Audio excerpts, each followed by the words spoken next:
What's up, everybody, and welcome back to another episode of Lockdown 23-1.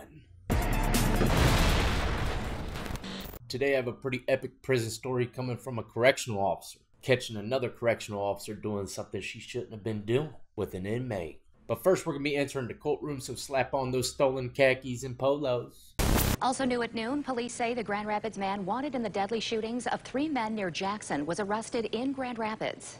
Police say Zachary Borton was arrested around 7:30 last night on 3rd Street near Milwaukee Avenue. He is currently in lockup in Jackson County. Borton was wanted in connection to the deadly shootings of 3 men who were found dead at a home in Grass Lake, southeast of Jackson, Sunday morning. Borton was also wanted in Grand Rapids for assault and shooting a firearm at a building. Well, at that time, Mr. Zachary Borton was just a person of interest, but now he's done went through the court process and been found guilty, and he will be sentenced accordingly. But, you know, this was a horrible case. I mean, it was a horrible crime. I mean, it occurred in a scenic, nice, peaceful part of the community. And, you know, we all went out there as a jury. All of us got to appreciate what kind of a place that was. And it did. It seemed like kind of a restful place where people enjoyed to come, get together, and camping, spend some time. You know, when I first started hearing about the case, you know, oh, it's about 3 motorcycle gangs or something. I don't know if they were Club, Your Honor, club.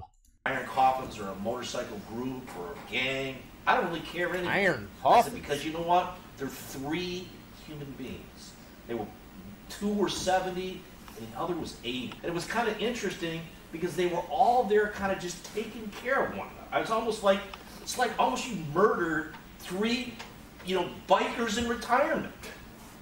And, you know, I sat through the evidence, and, you know, you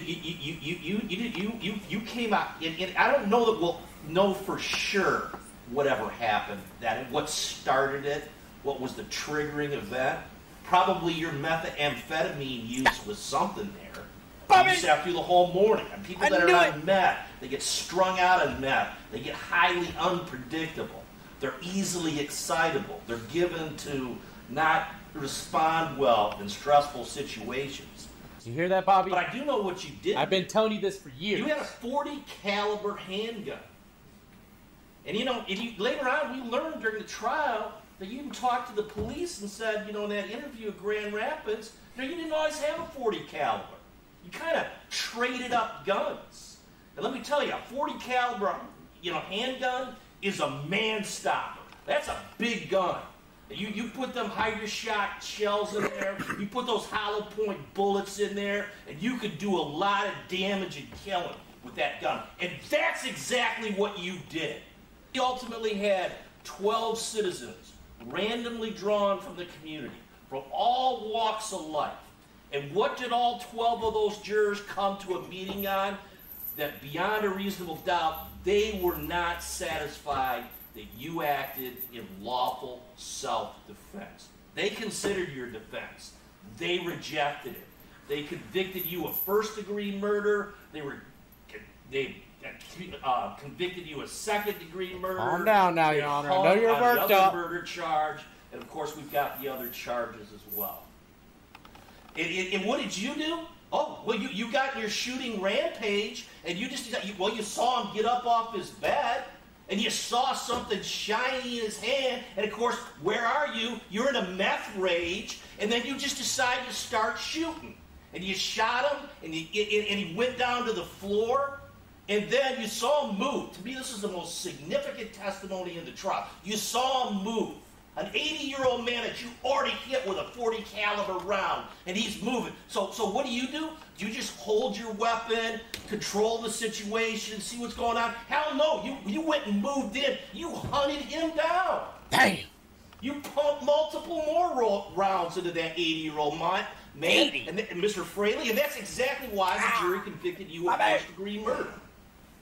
You're very familiar with guns, Mr. Borton, and you picked one that certainly was able to finish the job and gun 3 men down in cold blood. So on count number 3, first-degree murder, the court is going to impose the most significant sentence allowed under Michigan law.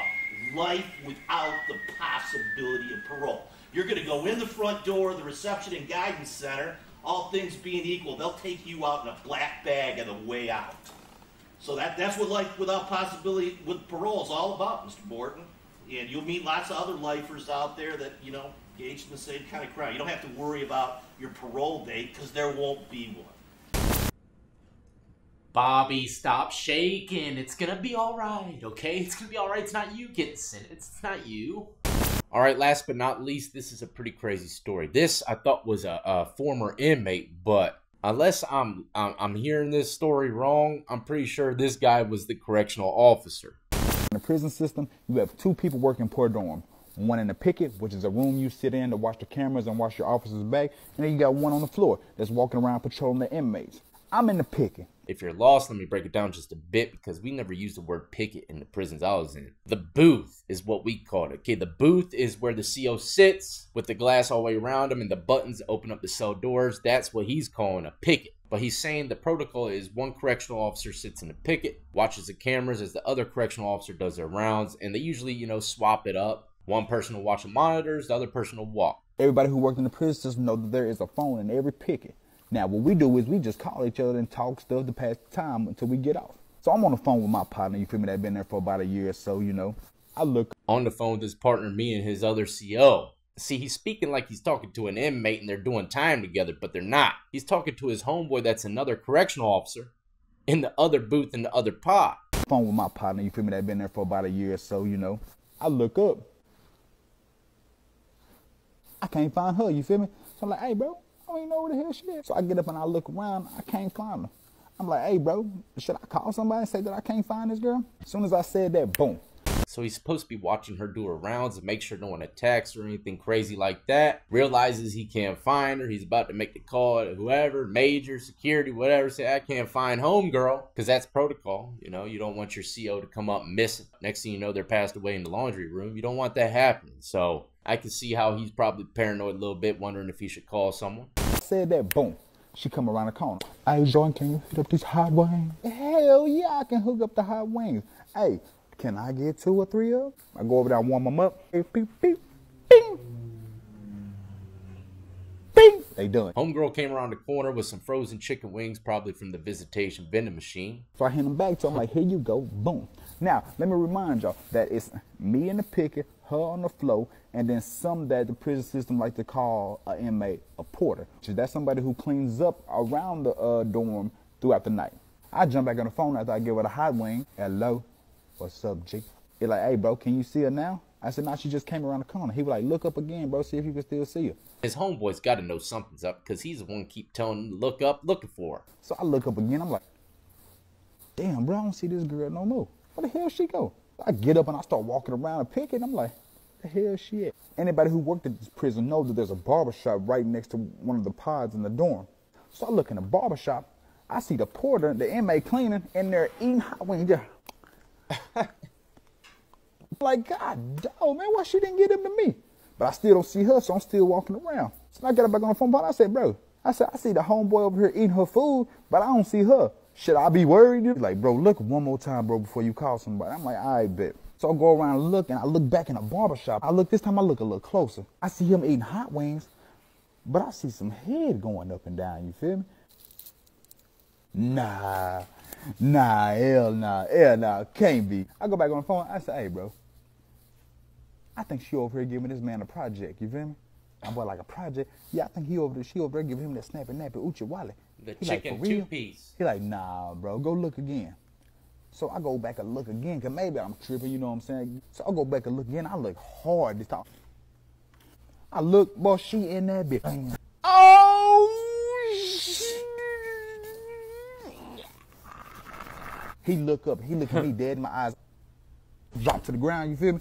I got to crawling back to the damn thing. I said, bro, I cannot make this up, bro. I just seen her giving him that work. And my head. Can you imagine if you were the homeboy in the booth watching the cameras and you happen to see your other homeboy hit the dirt and start crawling to the booth? I hit him like, what I'm supposed to do, dog? Am I going to tell on this girl? Or am I going to be the one to just sit back and be quiet and mind my own business? So they come out, you feel me? She come out looking at me. I'm looking at her like this.